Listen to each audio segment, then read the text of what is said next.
Тұрыңыздар, сот келеді.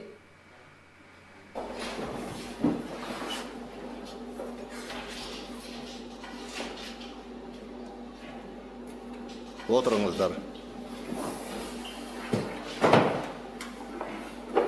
Қазақстан Республикасының қылмыстық кодексінің 96 бабының 1 бөлім бойынша айыпталушы Арман Құдайбергеновтың қылмыстық ісі қаралады. Бүгінгі сот отырысында Алатау аудандық прокурорының көмекшісі Қайрат Жолтаев, Арман Құдайбергеновтың қорғаушы адвокаты Әлнұр Айтқазиев пен қарсы жақтың адвокаты Марат Бекалиевтер қатысатын болады.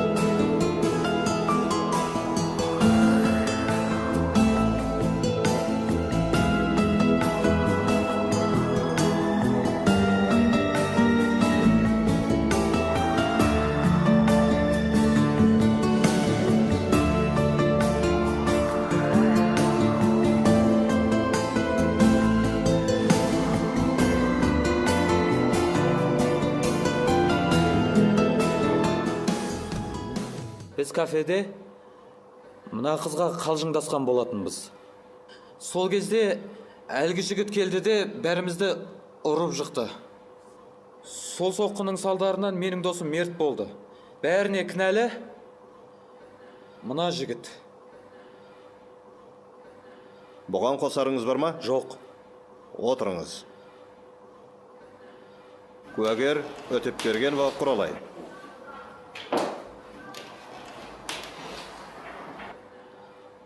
Айта беріңіз. Біз Арман екеуміз 15 майда кешкі салқынмен кафеге барған болатынбыз. Қош келдіңіздер. Ассалауматсыздар. Шайғасыңыздар. Кел. Міне меню. Айтпақшы, дәретханаларыңыз Мына қайда? есіктен кірген екен оң жағыңызда. Рахмет. Жаным, сен тапсырыс бере бер. Мен қазір келемін.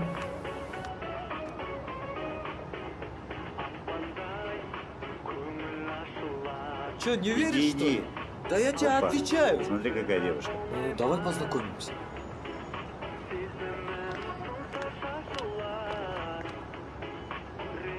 Девушка, можно присоединиться к вам? Нет, занято. Ого! Смотри, какие агрессивные ему. Красавица, ты такая обиженная. Кто тебя обидел? Я же сказала, занято здесь. Давай лучше познакомимся. Меня Кайра зовут. Очень приятно. А меня Була. Ребята, я со своим парнем, не мешайте, пожалуйста. Да ладно, красавица, давай познакомимся. С нами веселее будет, честно, да, пацаны? Да, Даже? конечно. Давай познакомимся. Жігіттер, салам алейкум, не болды? Кто ты такой? Братан, мен мына қыздың жігіті болам. Жігіті. Да ладно, братишка, ты иди прогуляйся, Қолыңды тарты. Ничего себе! А ну-ка, стой! Чё ты крутой? Бізге кедергі болмай жоғындырш.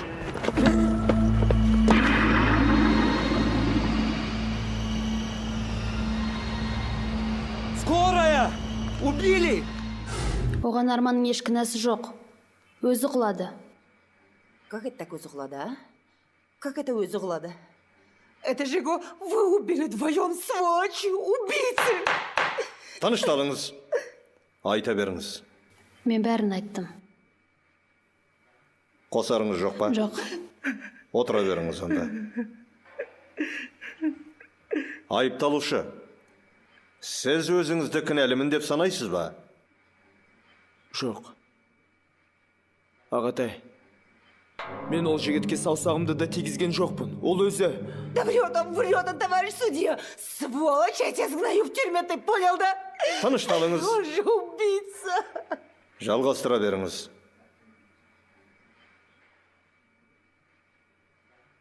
Сол кезде мен сендерге кетіп қалыңдар деп өтініп едім ғой. Ал сендер не істедіңдер? Сендер кетіп қалдың орнына. Екеуің маған тиісе бастадыңдар ғой. қайтыс болған жігіт сендердің арттарыңда тұрып өзі құлады ғой, соны неге айтпайсыңдар? Ты не угрожай здесь, понял? Ескертемін. Ағатай, мен бұл жерге ешқандай кінәм жоқ. Әділ шешуіңізді сұраймын. Осымен сот мәжілісі бітті. Келесі аптада жалғастырамыз.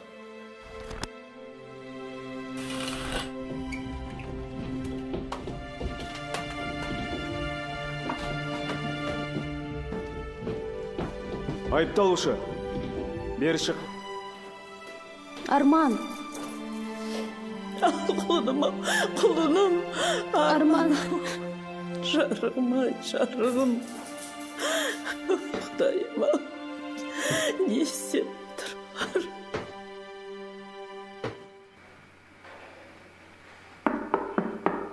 Кел. Саламатсыз ба? Сәлематсыз ба? Сізді Гүлия Ниетбековна түстенуге Миланж мейрамханасына шақырады. Гуля? Гуля. Рахмет. Бара беріңіз.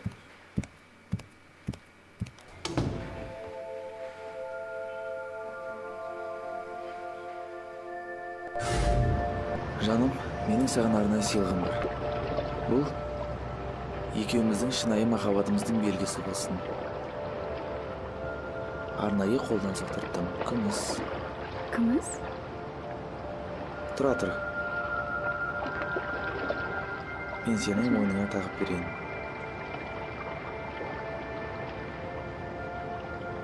Рахмет, жаным.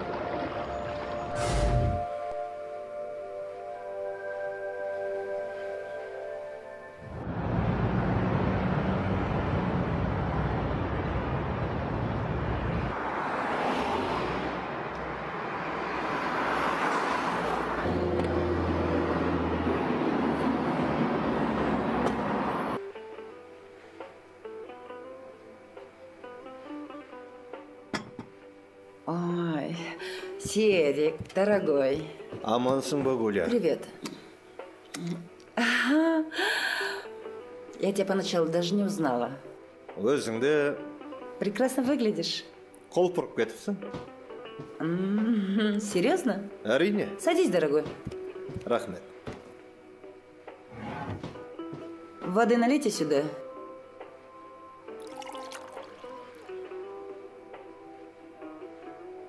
Ну как ты?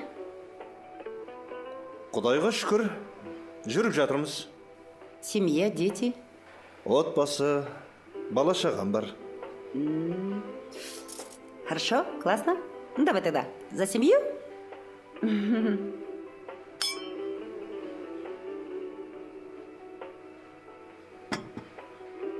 Өзің қалайсың? Как видишь, плохо. Кешір. Да ладно. Өте өкінішті жағдай. Ничего. Слушай, Серик, этот убийца, он детдомовский, да? Я. Ну, конечно. Какое может быть воспитание у детдомовского? Скотина. Убил моего единственного сына. А муж мой умер 5 лет тому назад от инфаркта. Теперь я совершенно одна. Серик, у меня к тебе будет просьба. Қандай? Накажи этого убийцу во всей строгости. Әрине. Қылмыскерді жазалау менің міндетім ғой. Ну давай тогда за твою профессию.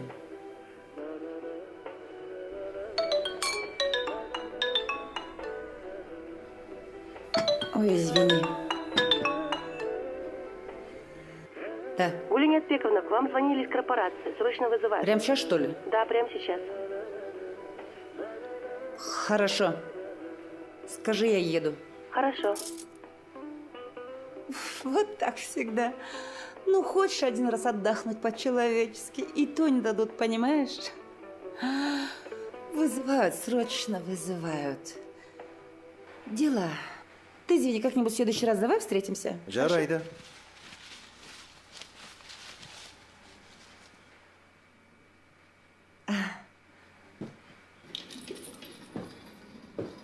Айда тебе рассчитаешься, ладно? Оля, қажет жоғалып Серик. кет мынауыңды. Пожалуйста, выполни мою просьбу. Хорошо? Пока.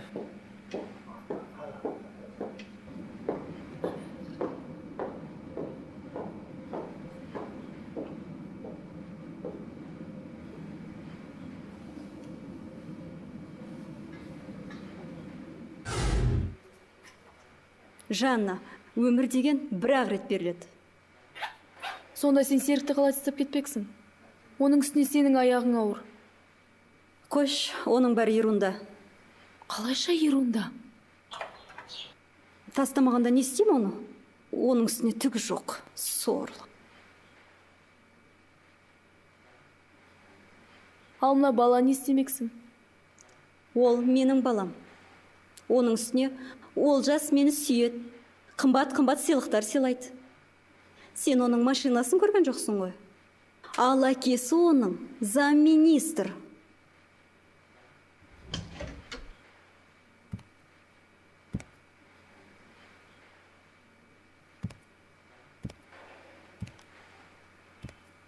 Жанна, бізді қалдыршы.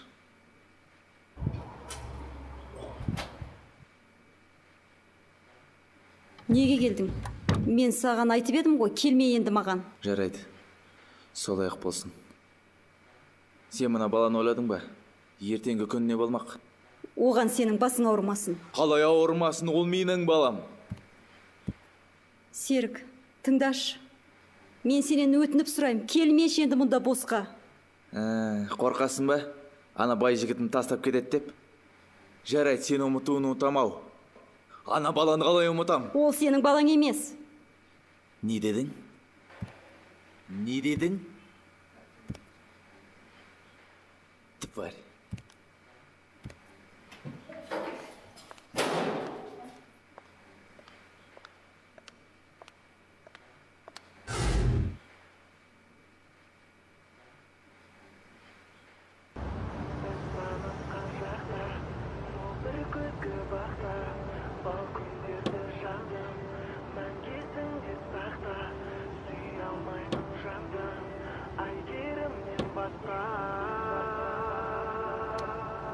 Саламатсыз ба?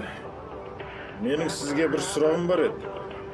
Мазандала бермеңіздерші, неме келе бересіздер? Айттым ғой бәрін, жазып бердім. Мен ешнәрсе білмеймін. Сіз қалай көрмейсіз, мұнда адам өліп жатса? Мен сізге тағы да айтам. Мен ешнәрсе білмеймін. Ол кезде мен іште болғам. Болды, келе бермеңіздерші.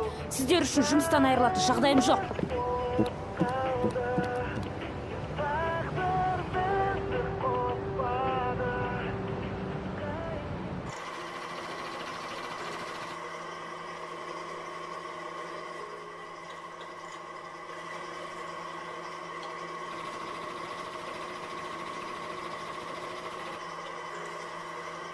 Құралай, қалың қалай? Жақсы, Нұрлан аға. Жұмысың ауыр емес бе? Жоқ, үйреніп қалдым. Байқаймын, өзің пысық қызға ұқсайсың. Рахмет, Нұрлан ағай. Қолдан келгенше тырысып жатырмын. Жарайсың, Құралай. Іске сәт онда. Рахмет, ағай.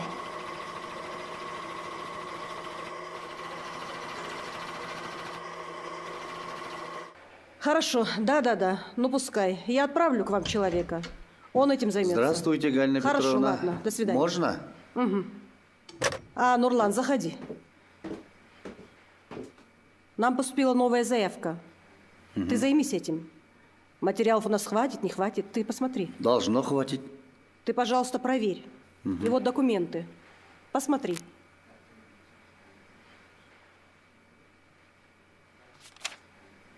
Ясно.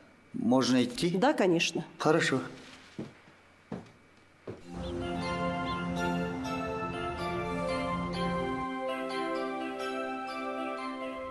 Құралай, тұра ғой шырағым. Шай дайын бол, тұра ғой. Қазір әсі апа.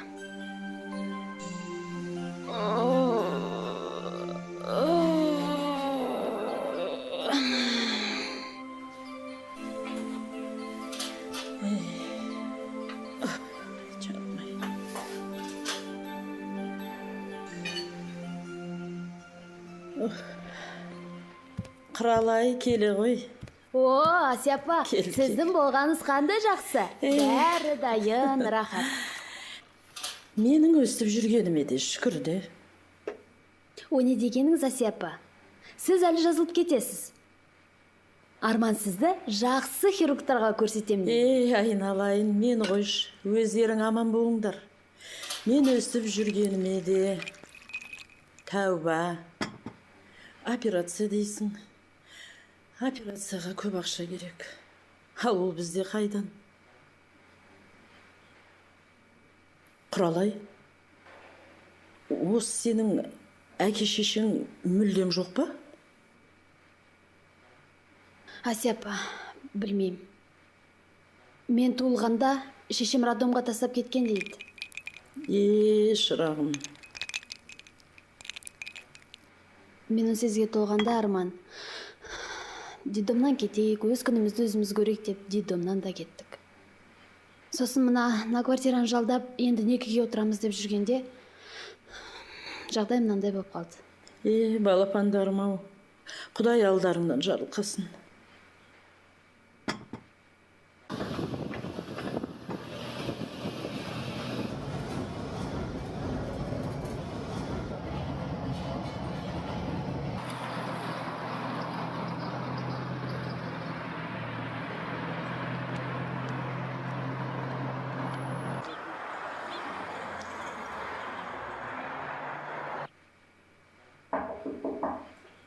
Келіңіз. Сәлеметсіз аға. Қалыңыз қалай? Құралай, амансың ба айналайын? Кел отыр. Аға, не жаңалық бар? Официант қызбен сөйлестіңіз бе? Жолықтым. Әзірше қуанарлықтай ештеңе жоқ. Да вы что? Оның аузын байлап қойған сияқты. Жолататын түрі жоқ. Ой, не істейміз аға? Бізде бір қуанатын жағдай бар. Мен бір документ таптым. Ол қандай документ, аға? Ертең Құдай бұйыртса сотты көресің. Ой, әйтеуір бәрі дұрыс болса болды. Меніңше бәрі ойдағыдай болады. Аға, шын айтасыз ба? Рас айтам. Ура! Бәрі дұрыс болса екен.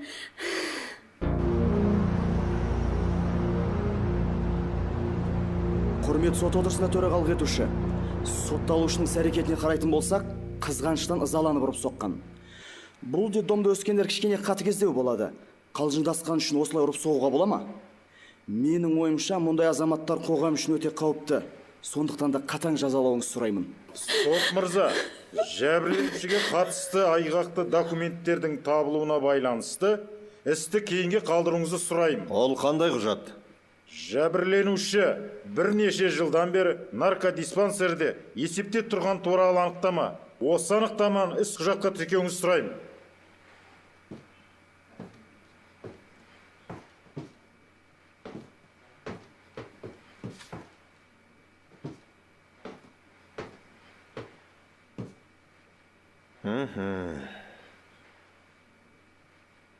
Прокурор мырза, қарсылығыңыз жоқ па?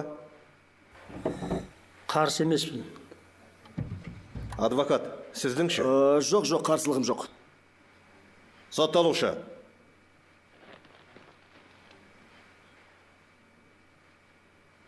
Қарсылығым жоқ.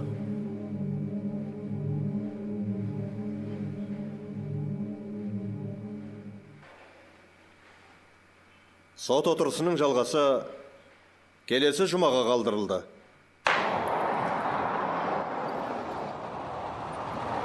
Гүлия Ниятбековна. Да. Сот үсті жұма күнге қалдырды. Почему? Что он так долго тянет, а? Аналардың адвокаты Қайраттың наркодиспансерде учетта тұрған туралы анықтама қағаз тауып алды. Сволочь, а? Ты этого про детдомовского адвоката говоришь? Я, сол адвокат қой. Придурок, а? Сволочь. Слушай, ты его любым путем найди и приведи ко мне, понял?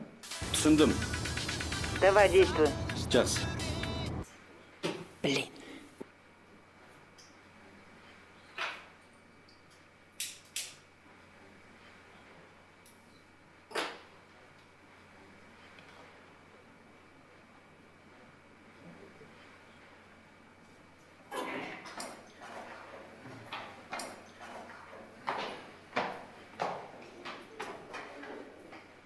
Тоқтай тұрыңдаршы. Ұстап көруге бола ма?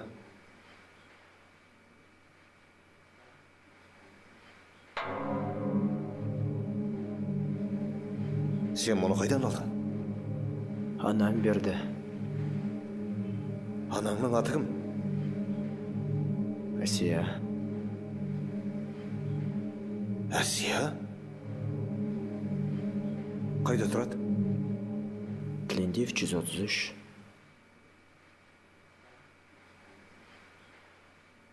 Жарайды, бара беріңдер. Жүр. Алдыға түс.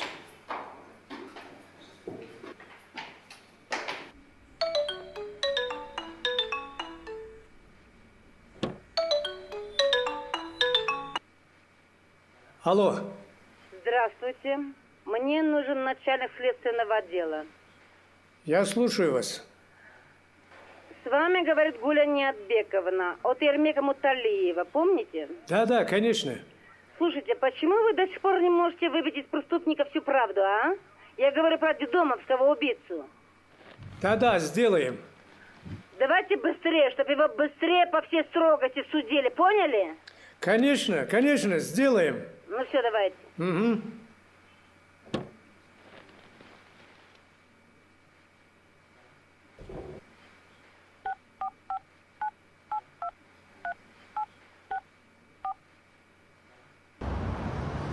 Бар мал мүлкін тастап, қашып келген мұсылмандарға жәрдем етеді.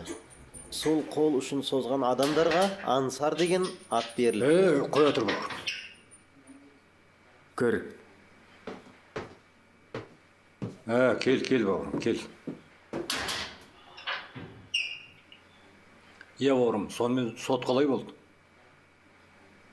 Қуанарлықта ештең жоқ ағасы. Ана қайтыс болған жігіттің шешесі бай дейді. Мені соттатқызу үшін барлық амалдарын істеп жатқан көрінеді.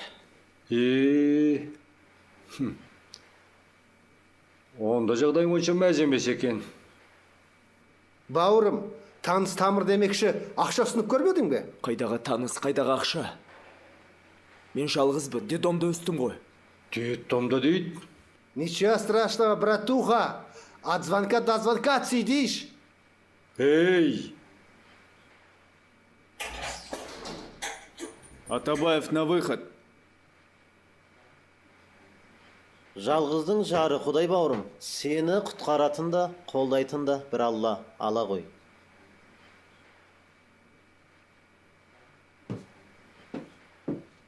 Ол мені қалай құтқармақ? Алла амалын табады. Баршаңа Алла жар болсын. Рахмет.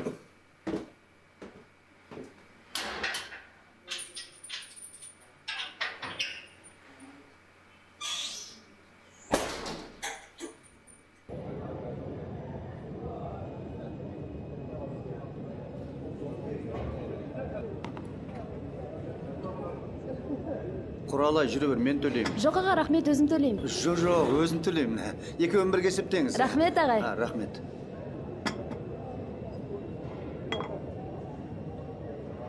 Кете беріңіз. Сіздерден 750 теңге. Бірекейіңіз. Астарыңыз дәмді болсын. Құралай, мына жерге отырайық.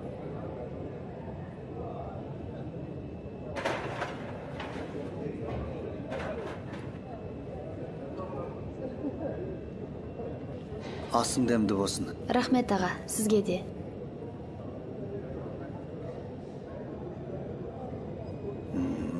Құралай. Менің естуімше сенің жігітің қамауда дейді ғой. Иә, Нұрлан аға, қамауда. Жағдайы қалай болып отыр? Жағдайы ма? Жағдайы мәз емес, қиын. Аналар куәгер сатып алған көрінеді. Біз не істерімізді де білмей отырмыз. Иә, түсінемін әрине. Бүгінде бәрін ақша шешетін заман болды ғой.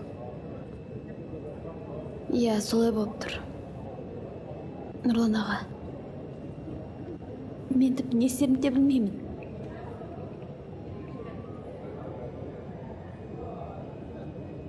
Құралай, егер көмек керек болса қысылмағын, маған кел. Бар көмегімді аямаймын. Нұрлан аға, сізге көп рахмет. Сіз сондай жақсы адамсыз. Мінекей, мынау менің визиткам. Хабарласарсың. Жарай ма? Рахмет, Нұрлан аға.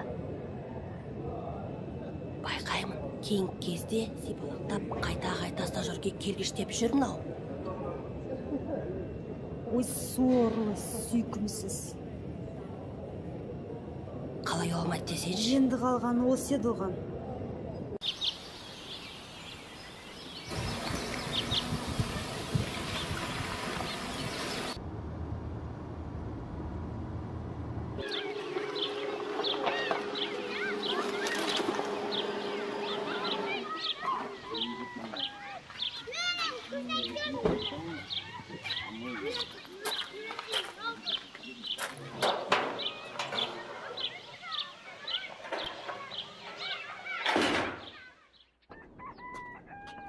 Сәлеметсіз ба? Сәлеметсіз. Телендиева 133 olsun екен? Иә. Әсия апай осында тұра ма? Әсия апай анда тұр ғой? Мен болам, Әсия. Сәлеметсіз ба? Айналайын, сот мырза. Арманның еш кінәсі жоқ. Отырыңыз. Ол өзі бір... Айтыңызшы, сіз Арманның туған анасысыз ба? Иә. Оны неге сұрадыңыз? Егерде туған анасы болсаңыз, оның мойнында қалқаны қайдан алдыңыз? Алқа. Айналайын, сот мырза. Мен сізді түсінбей тұрмын. Менің сұрап отырғаным, мойнында қалқаны қайдан алдыңыз? Ол өз сондай бір сезімтал жігіт, ол біреуді ұру мүмкін емес, сот мырза. Құдай үшін айтыңызшы, сіз оны құтқарғыңыз келе ме, жоқ па? Әрине. Ендеше ештеңені бүкпей, жасырмай, түгелдей шындықты айтуға тиіссіз. Бұл өзі бақытсыз болып туылды, сорлы бала. Мен жемпиді бітірген соң тұрмысқа шықтым. Бала көтеріп, босану үшін 5-ші роддомға кеп жатқанмын. Күйеуіміз екеуміздің қуанышымызда шек жоқ еді. Бірақ менің қуанышым көпке ұзамады. Бала өлі туылды. Содан врачтар енді бала көтер алмайсыз деді. Сонда қасымда бір әйел жатты. Мен енді перзент сүйе алмайтынына өкініп жыласам, қасымдағы әйел балалы болғанына өкініп жылады. Сіз неге жылап жатырсыз? Аман есен босандыңыз ғой. Құрсын, бұл бала менің бақытын байлап отыр. Қалайша? Бұның әкесі сорлы кедей, қазіргі болашақ күйеуім өте бай, дәулет адам. Ол құрт мынаның көзін немесе мен саған үйленбеймін деп отыр. О, тоба. Ондай болса, балаңызды маған беріңізші. Мен асырап алайын. Сіз шынымен аласыз ба? Әрине, беріңізші маған. Сіз мені құтқардыңыз.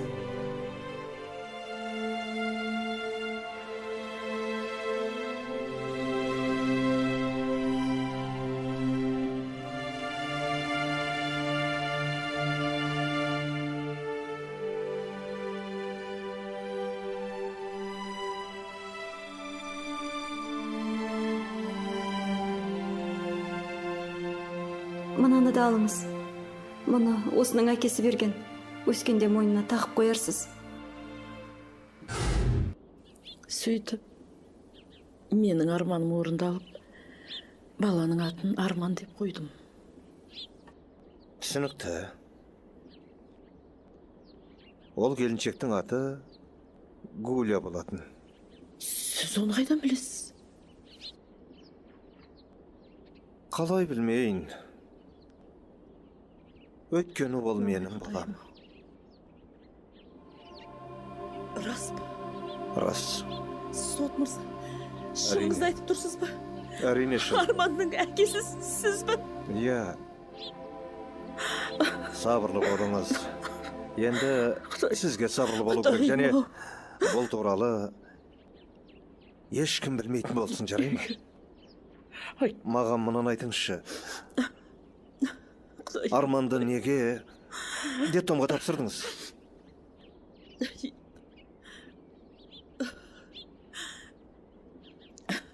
Арман екі толған кезі күйеуім бала үшеуміз елге барып қайтайық деп жолға шықтық.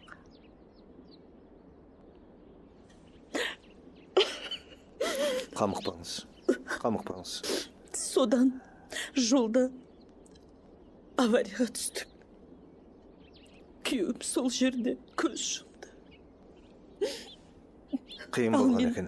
Сол жол апатынан мүгедек болып қалдым. Содан 7 жылдай төсек тартып, Арманды. Түсінікті. Білсеңіз, Арманды сотқа беріп жатқан өзінің шешесі. Қалай? Тағдыр солай болды. Егер ол оның өзінің шешесі болса, оны неге айтпаймыз? Айтамыз. Бәрінің де өз уақыты келеді, сонда айтамыз. Құдайым-ау, көмектесе көр. Жарайды, мен жүрейін. Сот мырза, мен кешіріңіз, үйге кіріп шай ішсеңізші. Рахмет. Тек сізден өтінерім, бұл әңгіме туралы... Жоқ. Жарайды. Сау болыңыз. Жақсы. Құдайым-ау. Арманыма Құдай қарасайын деді. Тәуба.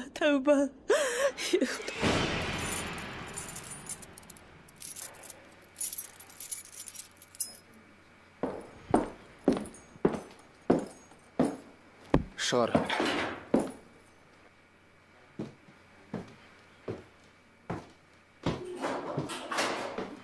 Бара бер.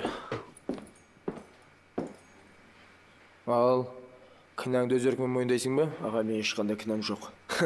Еш кінәм жоқ. Бастапқыда бәрің өстейсіңдер.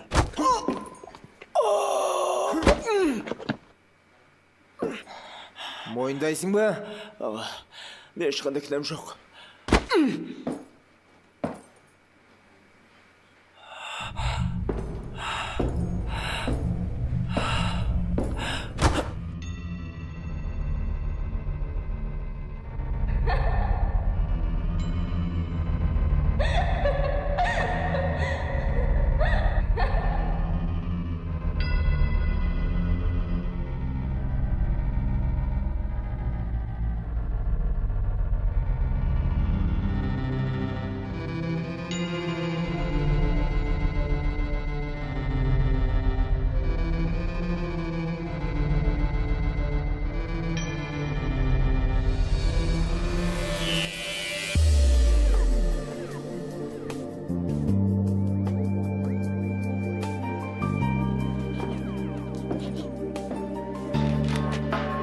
Енді дұрыс болды.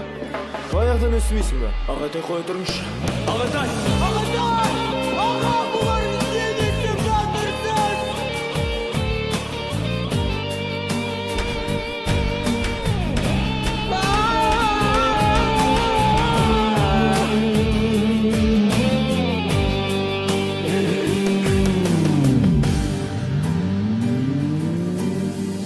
Жалт етеді бір үміт тайып беріп,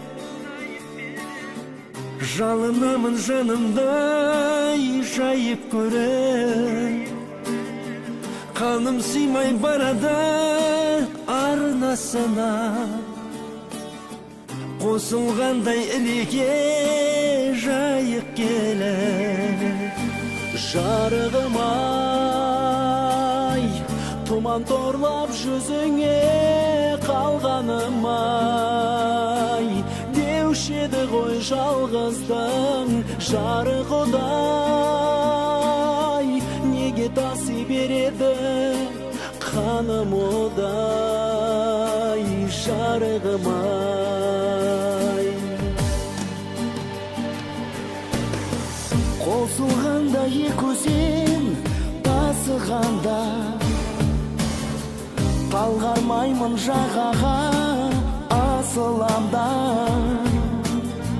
Шыңыраудан шыға алмай шыдам кетіп, тағдырыма шынымен бас ұрам ба. Жарығым-ай, тұман торлап жүзіңе қалғаным-ай. Деуші еді ғой жалғыздың жары құдай. Неге таси береді қаным одай, жарығым-ай.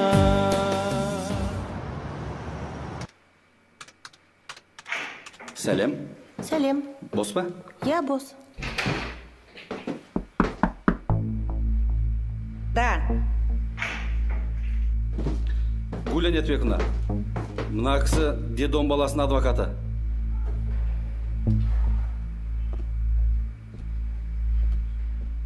Очень рада вас видеть. Гуля Нетбековна. Саламатсыз ба? Проходите, садитесь. Свободен.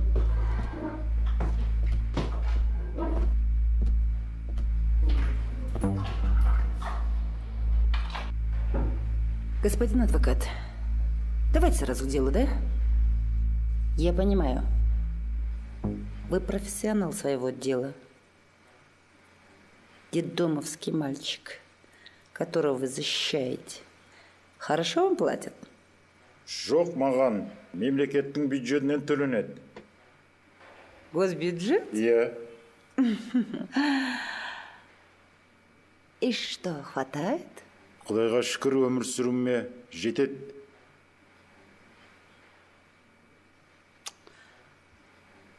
Вы знаете, хочу вам сделать предложение.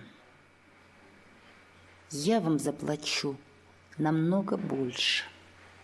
Но преступник должен сидеть в тюрьме. Понимаете, в тюрьме. А вдруг он еще кого-нибудь убьет, а? Извините, я вас не понял. А что я должен делать?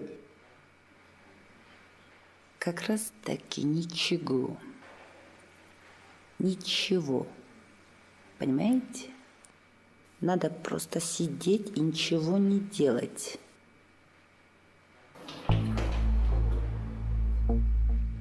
И раскапывать не надо. А это вам. За работу. Аванс.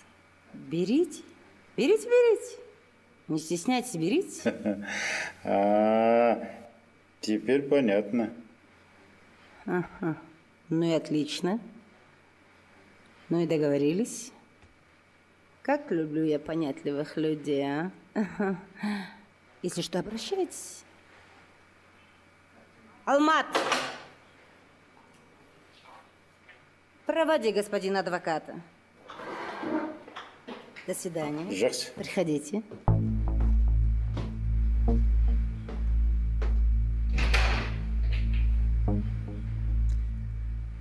Құралай? Ау, апа. Пирожкиіңді көбірек пісіре бер. Ана түрмеде қай бір тамақ дейсің? Жарайды, апа.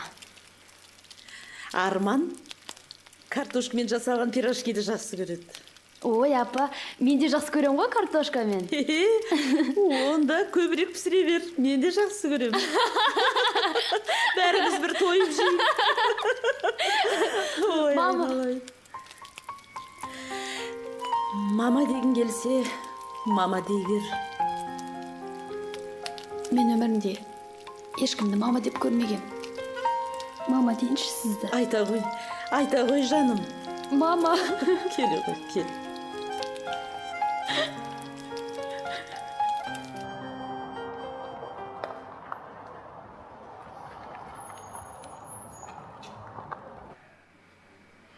Сабағыңды оқыдың ба?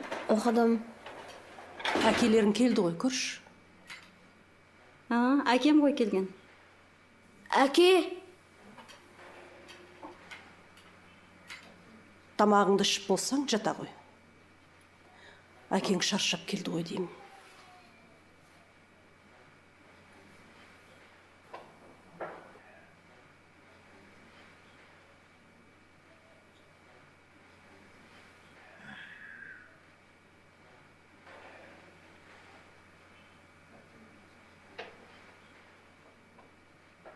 Не болды? Мазаң жоқ қой. Тамақ ішесің бе? Шынымен де, саған не болды? Өз-өзіңе ұқсамайсың ғой. Шарап алып кеш. Сосын бәрінде түсінесің. Шарап? Жарайды.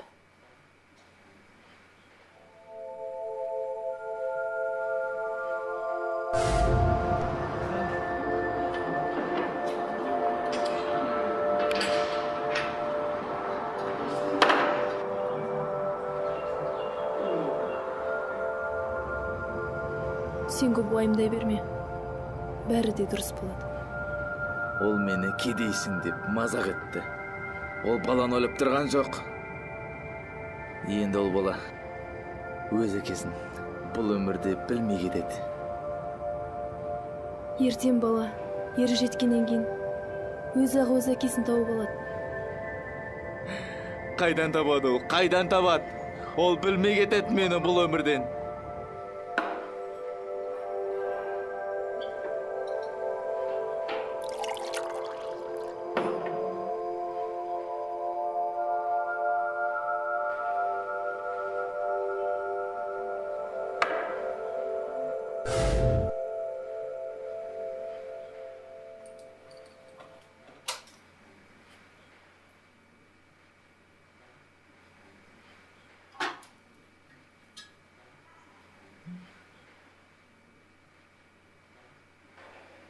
Тыныштық па?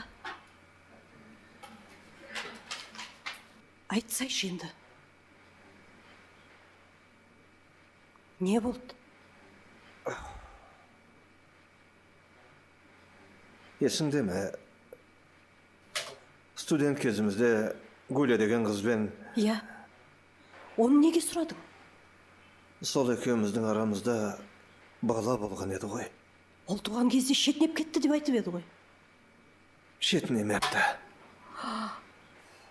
Аман есен босаныпты. Солай ма?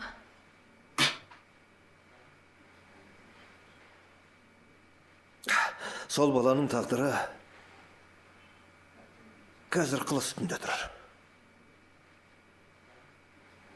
Қудалап жүрген өзінің шешесі.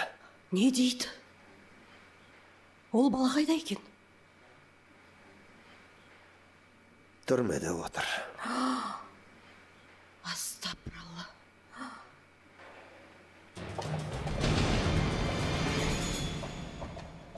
Тоқта. Жүр.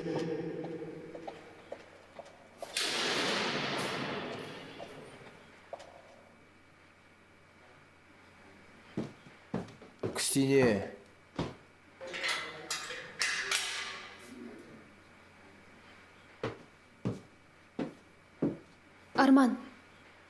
Арман. Құралай.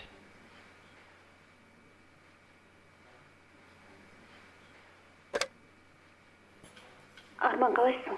Жақсы. Өздерің қалайсың? Жақсы, жаман емес. Мамам қалай?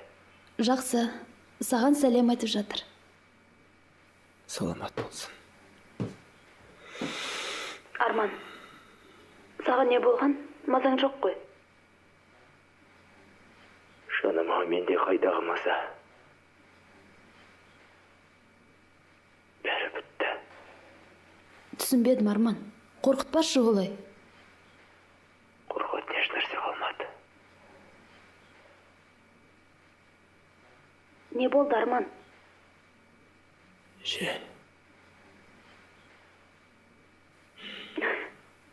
Арман, мен сені қатты сағындым. Осының бәрі тезірек бітсе екен.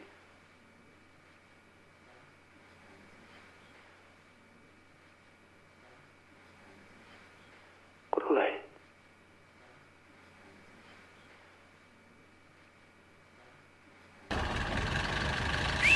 Мақсат! Бер алып бер! Көтер! Ана! Кета, бол. Ана!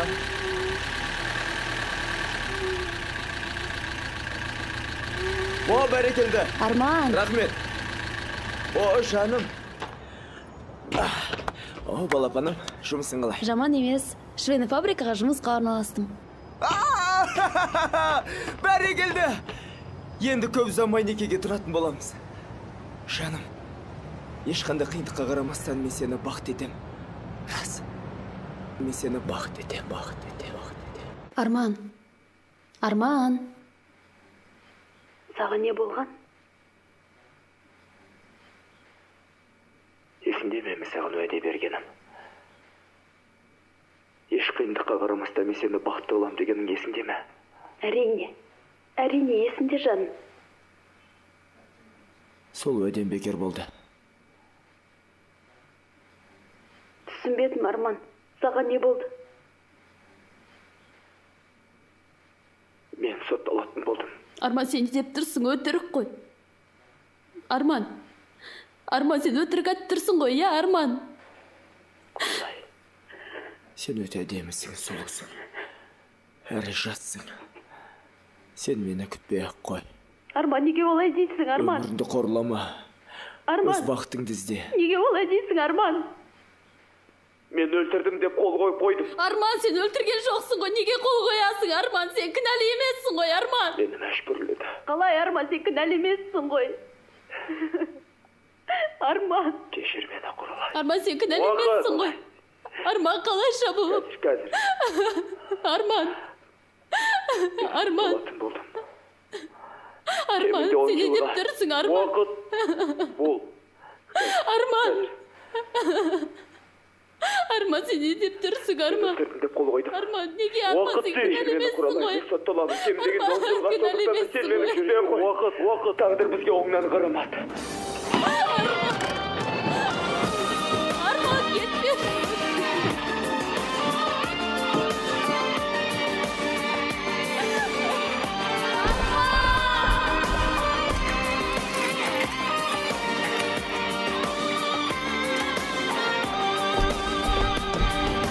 Сағыныштан жанарға толған көз жасыңды көруде арман өткен күннен елес боп қалған. Шақ дейсіз ба? Ендеше былай қыламыз онда.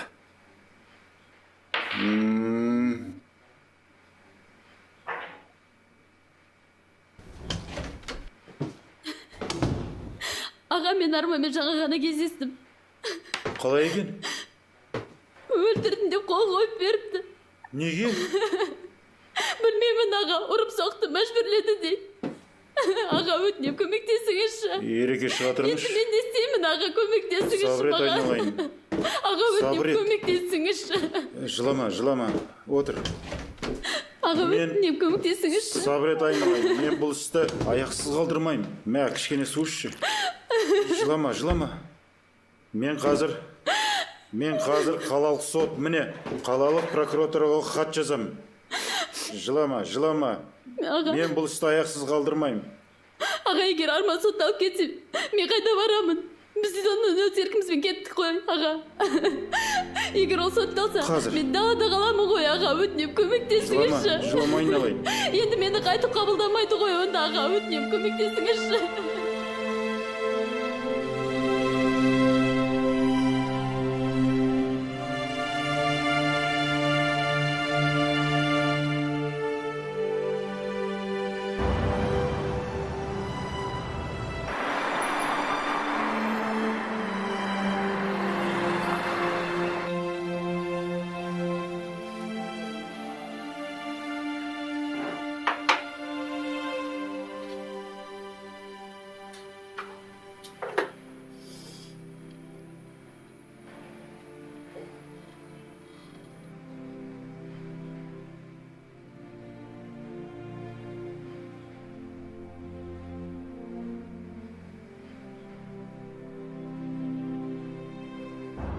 Бұны атасы көрдіңіз? Иә. Мен саған қазір фокус көрсетем. Көрдің бе? Жоқ, жаптым. Қай қолда? Мында. Ендеше мында. Та-да-да-дам. Маған ба? Әрине, жаным ау. Құралай, біздің махаббатымыз мына алтын сияқты таза болсын.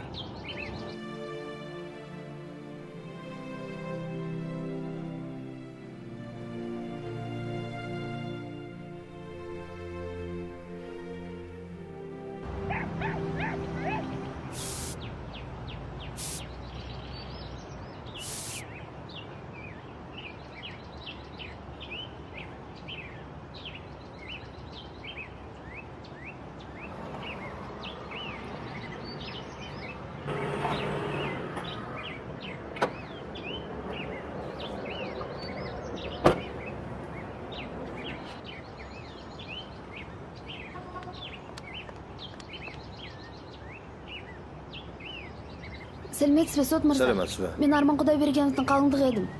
Оның еш кінәсі жоқ. Өтінем аға, көмектесіңізші. Біздің ешкіміміз жоқ. Білем. Бар үйіңе қайт. Тыңдаңызшы аға, оның еш кінәсі жоқ. Тоқтаңызшы аға. Бізде бар. Бізде бар. Не бар? Өтінем, алыңызшы. Мұның не? Сыйлық. Кәне барыңыз үйіңізге.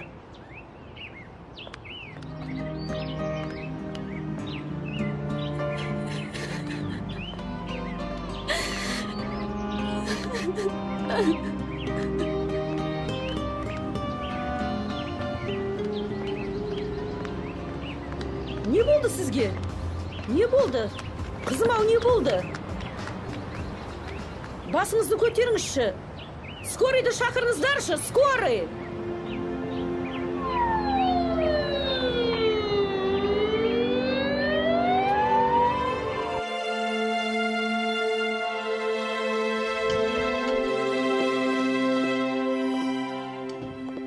Ну как она?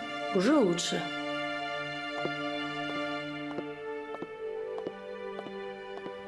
Қалайсың қазір? Жақсы. Қорқатын ештеңе жоқ. Қан қысымы орнына түсті. Бәрі жақсы. Саған уайымдауға және ауыр көтеруге болмайды. Өйткені сен бала күтіп отырсың. Бала? Иә, бала.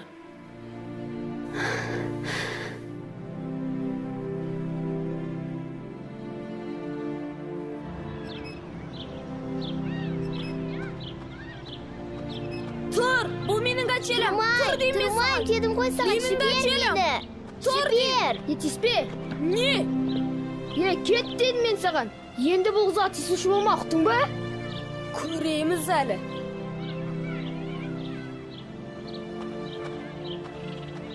Құралай, енді мен сені қорғап жүремін. Онда тербет. Жарайды.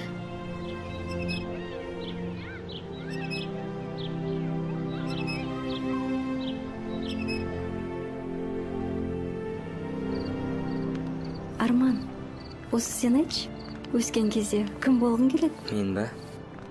Өскенде саған үйленем. Құралай, мен сені сүйем.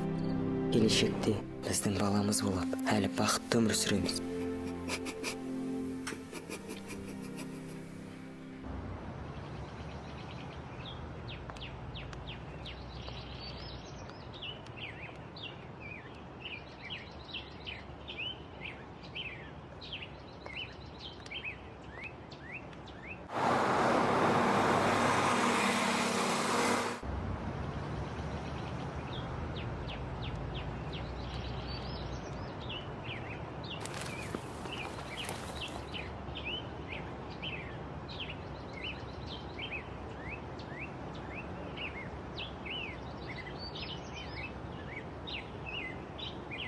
Алло, сәлеметсіз, Нұрлан аға.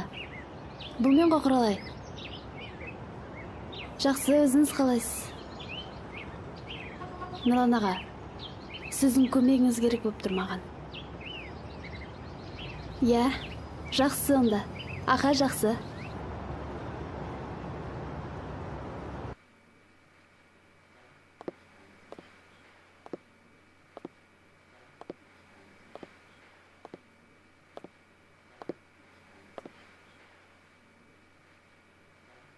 Ай бауырым, ай, қол қойып қойған дұрыс болмады. Ай, мүмкін сотта басқаша дәлелдеп көрерсің.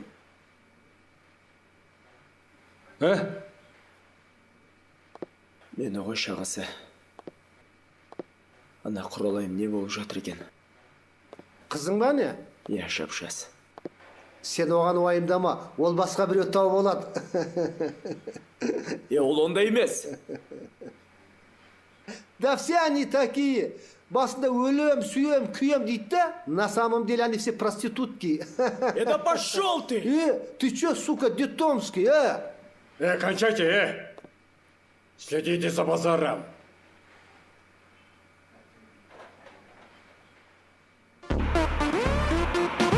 Сырларын білгізбеген біз құлпырған гүлміз деген жігіттерге арман болып қол жеткізбек. Иә, Құралай, шаруаңды айтып отыр. Шаруам аз емес, өзіңіз білесіз ғой. Аналар ақша беріп сатып алып жатқан көрінеді. Соған мен де дайыршығызға ақша ұсынсам деп едім. Ал егер ол келсе, Арманға да жеңілдірек болар еді. Нұрлан аға, сізден қарызға ақша сұрайын деп едім.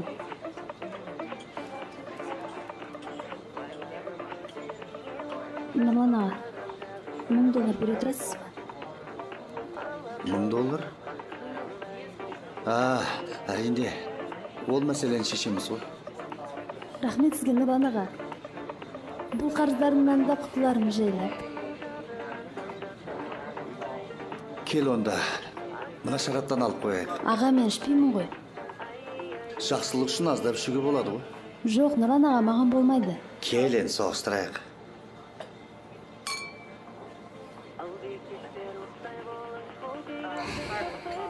Ендеше Құралай, ертең әлгі даяш қызбен сөйлесіп көр. Ал мен қалалық соттағы танысымен сөйлесіп көрейін. Нұрлан ағай, қалалық соттарда таныстарыңыз бар ма? Бар ғой, әрине. Өтінемін сізден, сөйлесіп көріңізші, Нұрлан аға. Арманды құтқару керек, оның еш кінәсі жоқ. Дұрыс айтасың, Арманды құтқару керек. Кел ендеше, осы досты Арман үшін алып қояйық. Рахмет сізге, Нұрлан аға.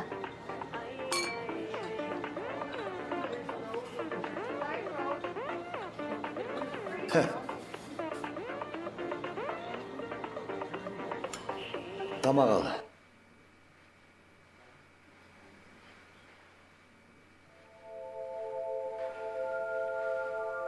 Құралай, егерде сен біреуді тауып алсаң, мен саған ренжімеймін. Өйткені мен сені бақыт ете алмадым. Жүр, Құралай, кір.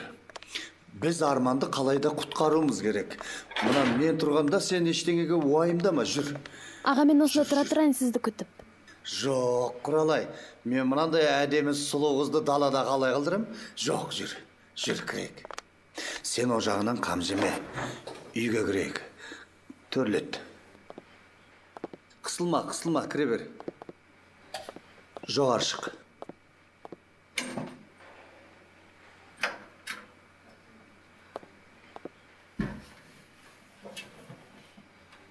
Жүр, Құралай, кір. Ал, Құралай, кел, төрлет. Құралай, сен мұнда отыра тұр, мен саған жақсылап кофе дайындаймын. Жоқ, аға, рахмет. Жоқ. Құралай, сен ұялма. Құралай, сен қысылма, Құралай. Мен Құралай, шынын айтсам, бұл күнді қанша күттім, Құралай. Аға, сіз не істеп тұрсыз? Аға, не істеп тұрсыз деп жіберіңіз мені. Жіберіңіз, подонок, сволочь. Қаншық. $1000 алғың келеді. Төсекке жатқың келмейді, Мен саған көрсетемін. Жіберіңіз, аға, мен жіберіңіз. Аға, не істеп тұрсыз? Жіберіңіз, аға, түспеңізші, өтінем. Аға, жіберіңіз, сволочь, подонок. Оңбаған, жіберіңіз.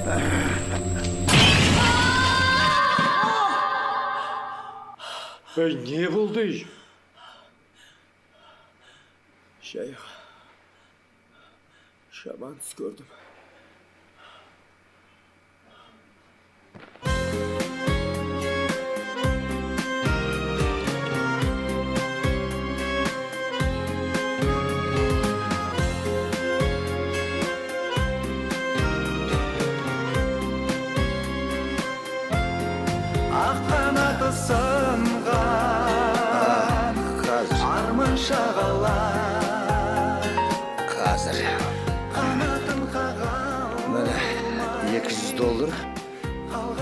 қалған сосын көреміз.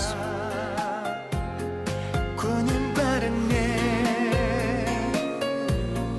дейді бірақта жалған дүние оны жылатпа аққанаты сынған арман шағала қанатын қаға алмай қалған жағада көнем бәріне дейді бірақта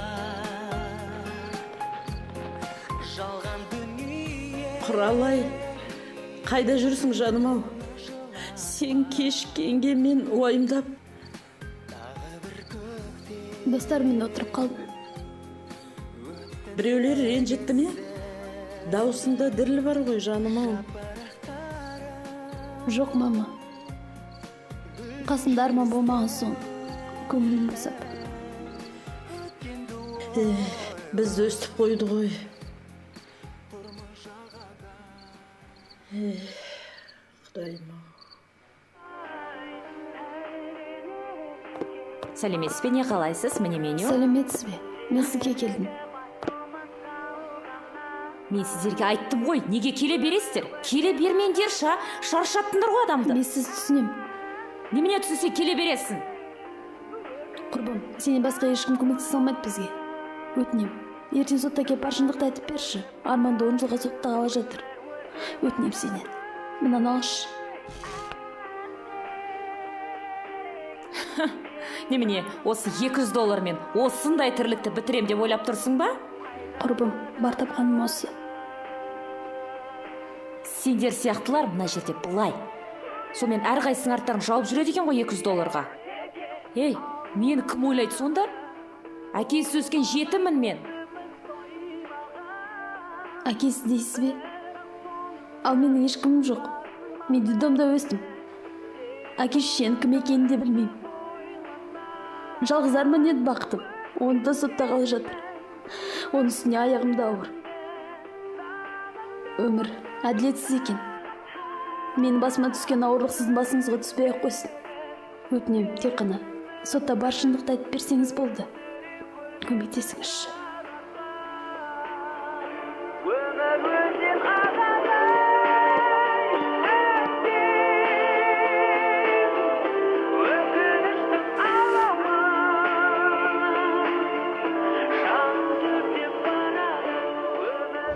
Құрметті сот мырза, айыпталушы өз еркімен кінәсін мойындауына байланысты қасақана кісі өлтірген үшін қатаң режимде 20 жыл бас бостандығынан айыруыңызды сұраймын.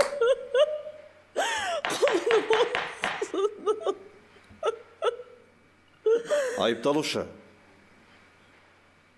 кінәңізді өз еркіңізбен мойындадыңыз ба? Жоқ. Маған қысым жасалып, ұрып-соғып күш көрсетілді. Мен ол кезде ес-түсімді білгенім жоқ. Сот мырза, тыңдамаңыз, бұлар айта береді. Отырыңыз. Тағы кімнің не айтары бар? Менің айтарым бар.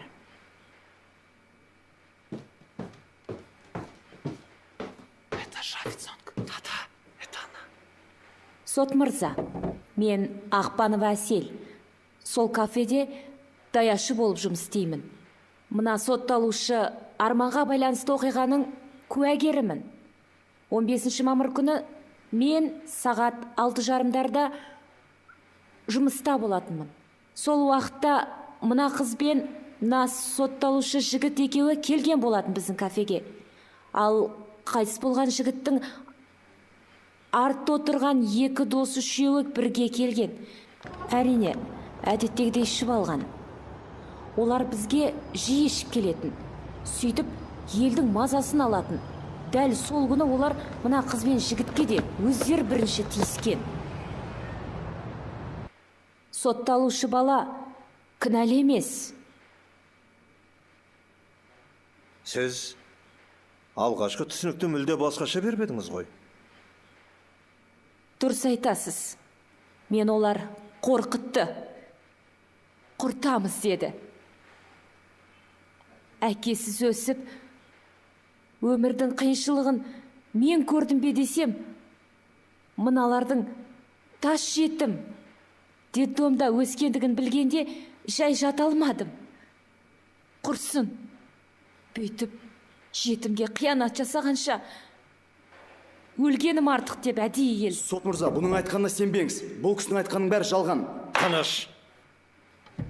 Қабылданбайды. Айта беріңіз.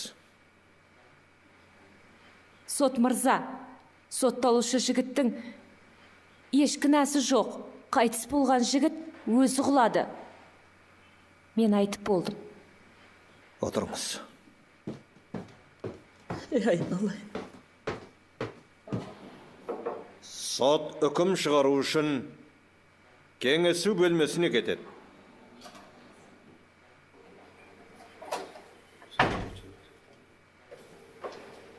Сәлеметсіз бе?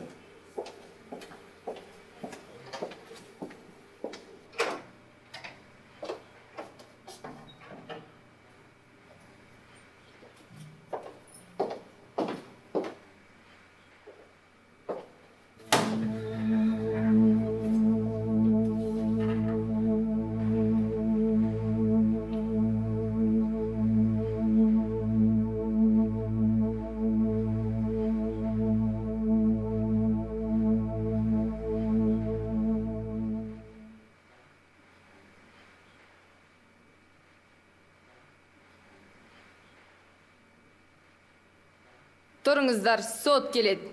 Тұра ғой.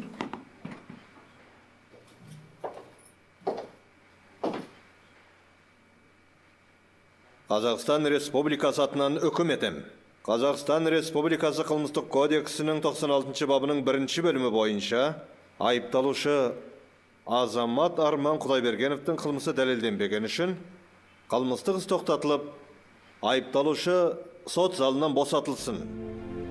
Егер жәбірленуші жақ сот үкіміне қанағаттанбаса, 15 күннің ішінде жоғарғы сотқа арыздануларына болады. Біз бұл үкімге келіспейміз. Мен міндетті түрде шағымданамын. Айыпталушы, бер жақ. Құлыным ал. Жарығым менің, айналайын. Жаным ал, жаным. Болды, жаным, жыламаш. Жыламаңдар. Бәрі ақтабала, бәрі оқылады. Жыламаш, жарым. Кетейікші, Арман. Жаным ал, жаным. Құралай. Болды дейм, жыламаш. Бәрі артты. Жүр. Болды. Анашым, кетейікші бұл жерден.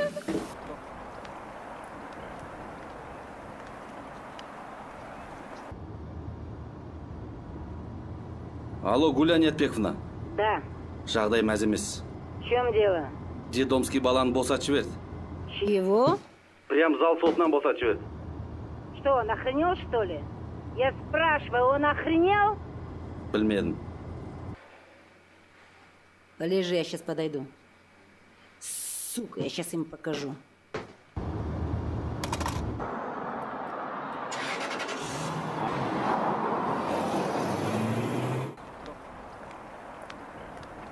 Бәрі дұрыс болады енді, құлында. Кешірші мені, құрбым. Мен сендердің мұндай халде екендеріңді білген жоқпын. Жоқ, рахмет сізге, көп рахмет. Сіз болмағанда біздің жағдайымыз не боларын білмеймін. Жоқ, керек емес, алыңыздар. Ала ғой, жаным, ол сенікі. Ала беріңіз, сіз болмағанда мен сотталып кетермедім. Рахмет сізге. Маған ыңғайсыз, алыңыз. Сізге көп рахмет. Ася апай, келіңіздер, отырыңыздар. Жоқ, бізге такси керек емес. Қалқам, отырыңдар. Құралай, жүр. Есікті аш. Қазір. Отырыңыз. Құралай, сен мұнда отыр. Бісміллә. Сау болыңыз. Әкел.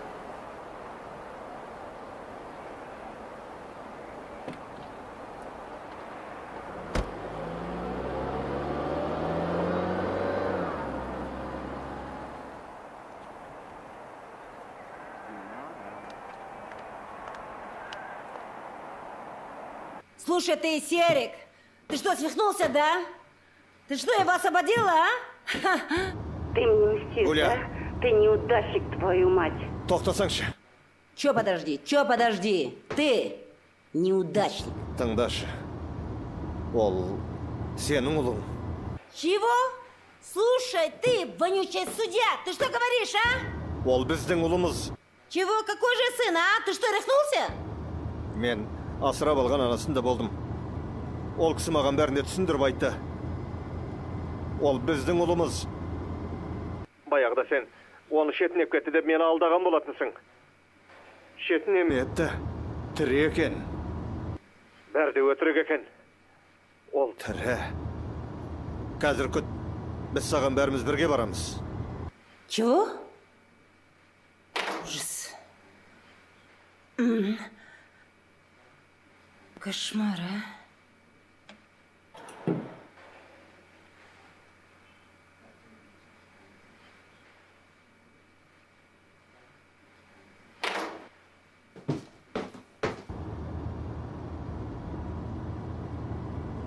Жандарм ай.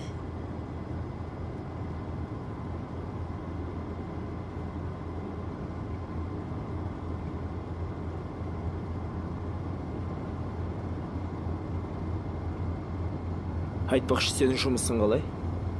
Жұмыстан кет қалған мен. Неге? Ұнамайды ол жұмыс маған. Ұнамайды.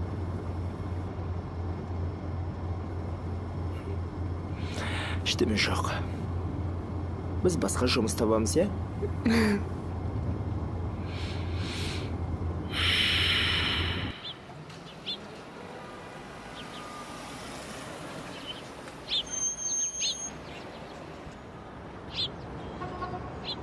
Мам, біз мұнда не қып тұрмыз? Қазір, кішкене шыдаңдар, кішкене.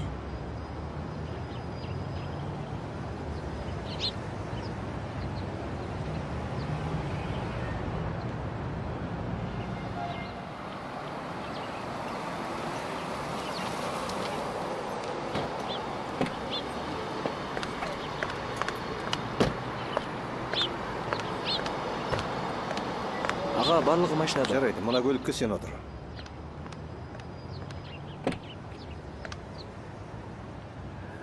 Сәлеметсіз.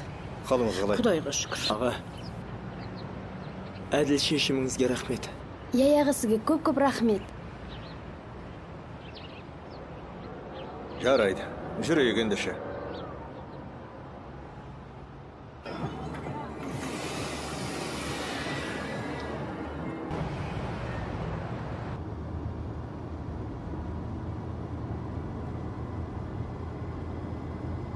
Мама, біз қайда бара жатырмыз? Қазір балам, қазір. Бәрін түсінесіңдер.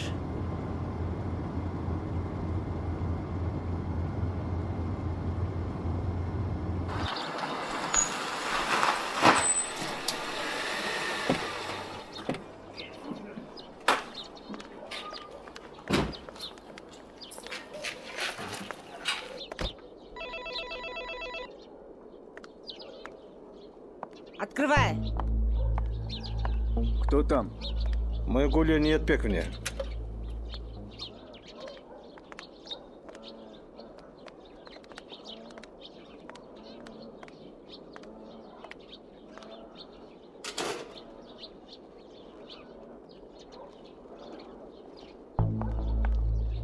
Что за цирк? А? Мынау есіңде ме? И что? Мүмкін есіңе түсер, анықтап қарасаңшы.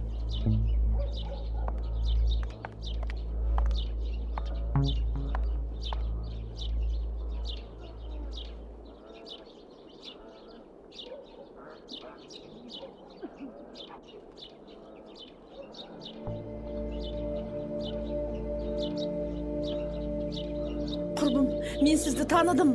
Есіңізде ме?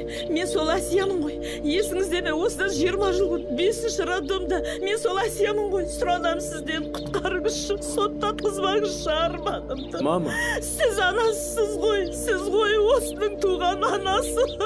Мама, не деп тұрсыз? Кешір жаным. Осы күнге дейін айтпап едім саған. Мына кісі сенің туған анаң.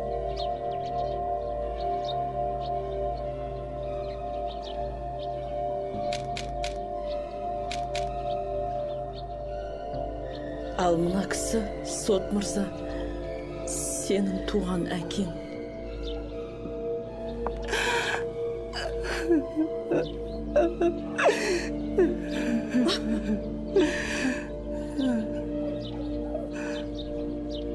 Ұлым, кешірші мені. Өтінем сіне, кешірші мені. Байлық үшін тастағаным рас. Кінәлімін мен бәріне. Я, менде қазір бәрі бар.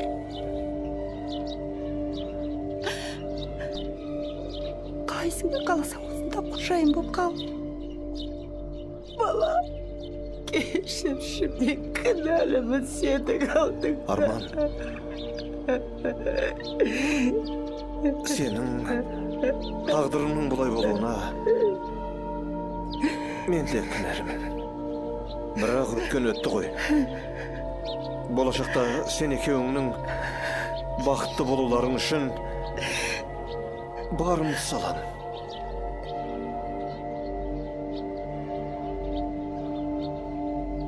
Мама, кетейікші.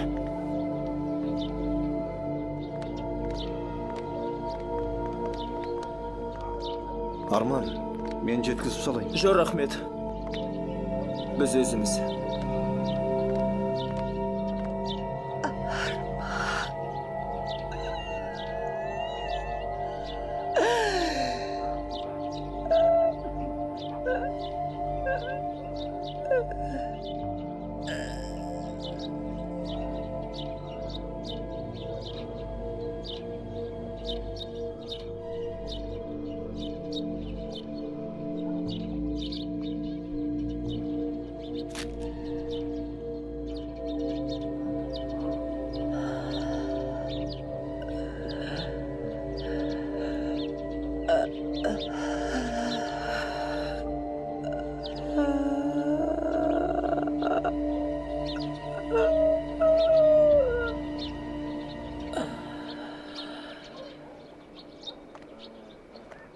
О, жаратқан.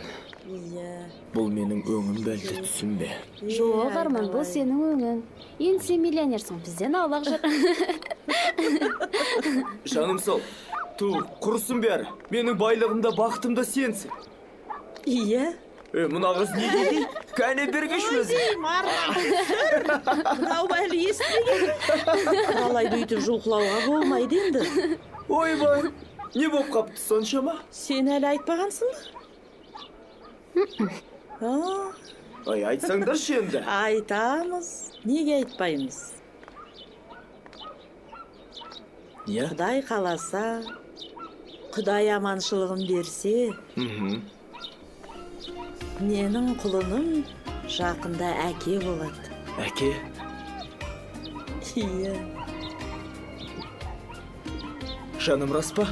Әрине рас, сен жақында әке боласың. Жаным сол. Сүрт. Міне менің байлығым, міне менің бақытым. Кештем, мен сен өмір бойы алақандай аламын. Өмір осы жақындар алыстағы, жақынында болады алыстауы. Не жетеді пендеге адалдықпен, көңіліңді кірлетпей табысқаны. Бұл бәлідей қашандай өмір қымбат,